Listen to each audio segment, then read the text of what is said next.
I just had the misfortune to listen to Michael Gove.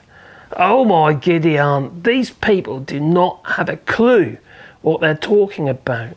They keep coming up with these statements to boost, well, house building, because we've got a massive shortage. Just, that's no secret, is it, in the United Kingdom? But the fact of the matter is, we've put so many curbs in place for the construction industry to prosper. It ain't just whether or not you can get planning or building regulation approval or whatever on a particular site. It's not just that. No. There's some obvious factors that are, strangleholding the construction industry. Now, one of the reasons what makes this video, not just put Michael Gove, is that I've just been off the phone to one of my old building mates in the UK, in Norwich.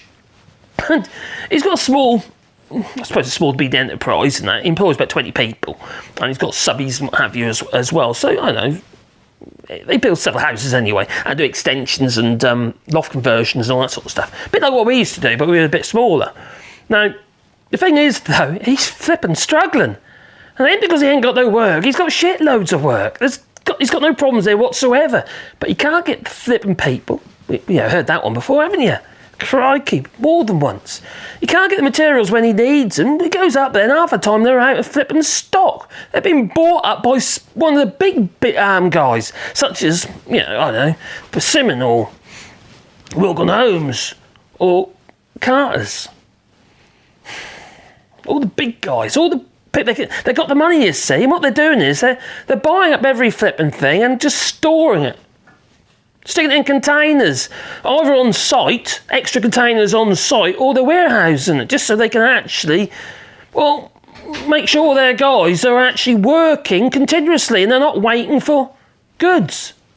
Well, that's just the fact of the matter of it, as it is at the moment. That's if you can get the flipping workers. He's struggling to find the people. He's got the people on the books, what have you, but they're constantly asking for more money now. And so some of them have actually moved on to other companies offering a little bit more. I'd say probably less security because, I've got to give him his dues. He's got a good little business there. But a lot of these businesses, they're going to fall to the wayside. Now, I struggled in the last recession, in the crash, the banking crisis, sorry. And it just destroyed us. Now, I can see a recession coming. I can see it destroying him, actually. Everything is more expensive. Now, in the construction industry, what you do is, you'd get your tender in, or maybe you've got a contract to build a home, or a few homes, or do a few extensions. It's unusual to go to the bank to see what they can do and provide you with the funding, a loan, basically, or an overdraft to build that property. So it covers all the costs and what have you, or part of the cost to get, keep your cash flow going. Because that's one of the biggest things that kills most businesses, cash flow. Now, interest rates have gone up, haven't they? Again and again and again. They're currently at 5.25%, and they're likely to go up next time to 5.5%. And that's the base rate. So God knows what he's paying for, for his borrowing needs. It's just how it is in the construction, because there's so much outlay, you see, in construction. A large proportion of the actual job is materials, and that's if you can get them. Most of the stuff is imported.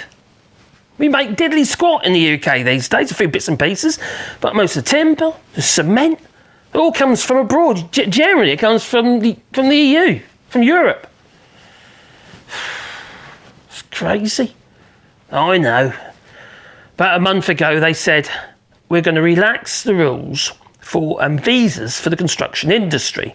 They're going to be put onto the shortage occupation list, whether it be bricklayers, carpenter joiners and what have you, plumbers, electricians and what have you. They ain't working. They ain't coming. They're already busy. They're already working on other sites. They're not twiddling their thumbs, waiting for the shortage occupation list in the UK. And besides, 1 year, 2 year, whatever it might be for these visas, 6 months even, ain't long enough. No, because we used to employ Polish people. Well, we had 2 on the books.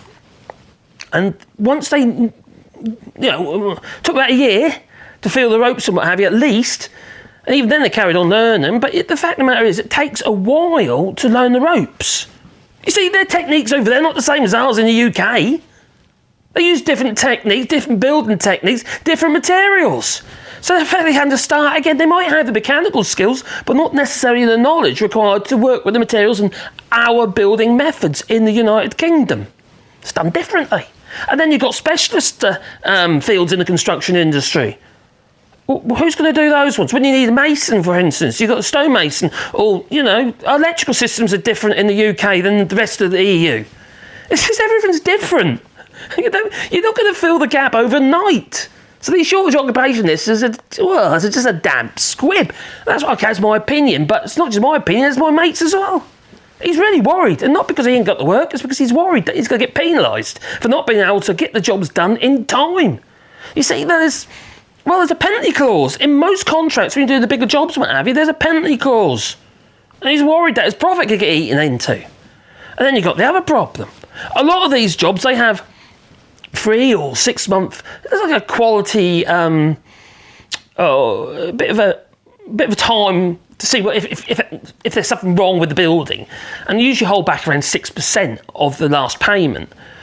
Well, if you can't get the people to do the job on your main contract, you can't necessarily pull them away to do all these little jobs then and get you 6%. It's just a nightmare. It's an absolute nightmare. And the small and medium enterprises, they're the ones that are worst hit. The big guys are buying absolutely everything. And I don't see any light at the end of the tunnel.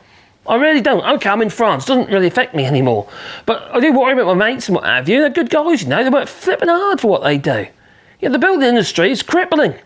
It's hard, blinking work. Now, I've been doing it all my life, and I've got all sorts of flipping health problems as a direct result of the working in construction. Carpal tunnel syndrome, problems with my back. I'm going to too many roadside burger bars and stuff. That didn't help my health either. No wonder I'm fat. But there's something I can do about that now, I suppose. But crikey. And people in government, they do not know. No. They haven't got a clue what they're doing. They do not know what they do. Absolute flipping idiots. And now they want to pump all this flipping chemicals and no consideration for land movement and how it affects water courses, all that sort of stuff. This is really dangerous stuff they're talking about. I work on these sites, and if the environmental laws weren't in place, habitats would have been destroyed. We've had to shift. I've mentioned in a previous video, we've had to create or shift the thoroughfares for small mammals and frogs. Seriously, big site we did then I think it was Outer Borough in Norfolk, and it's we had to create all these little tunnels that went underneath the roads, so they got a crossing. And we had to do that as a part of the construction site for this one of the Wilkin Homes sites. Flipping hell.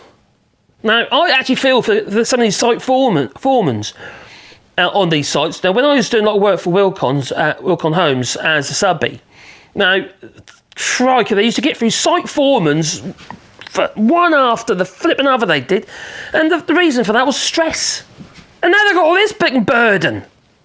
They couldn't cope with it, because obviously dealing with all these different trades, they're getting so much grief from above because they're obviously worrying about their profit margins because they're greedy buggers, and the poor sods that, okay, they can be quite arrogant, the old site foremans can at the time, but I understand why they're flipping jobs. Somebody's basically been a site foreman, on my own contracts.